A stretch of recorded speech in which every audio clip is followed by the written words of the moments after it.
Yan po, isang mapagpalang araw po sa ating lahat. Good morning, good morning, good morning, Luzon, Visayas at Mindanao. Sana po patuloy natin suportahan ng ama ng Kalingap, Kuya Bal Santos Matubang, and Kalingap Rob Ate The Vlogs. Sa lahat rin po ng mga bumubuo ng Team Kalingap. Maraming salamat po. And God bless po sa inyong lahat at mabuhay tayong lahat. Andito po ako sa bahay po namin. Yan, kasama ko si Ate Rupa at ang aking kapatid.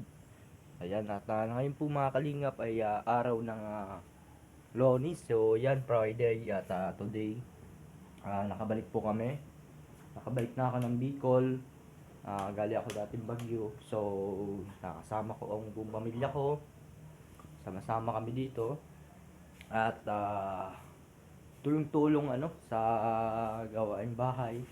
And pakita ko sa inyo kung ano po yung gagawin ko susunod.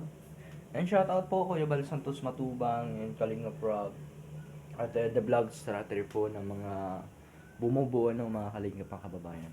And shoutout po sa inyong lahat. Maraming salamat sa inyong mga walang sawang sumuporta. Yes, again, Kuya Bal Santos Matubang and Kalinga Prab at the vlog. Salamat po sa inyong lahat at papatuloy niyong pagsuporta. And please po, subscribe ng ating channel sa araw na ito, araw ng Lunes. And shout out po sa inyong lahat. Maraming salamat po. And God bless. And God bless at mabuhay kayong lahat. Thank you so much po. And bye-bye.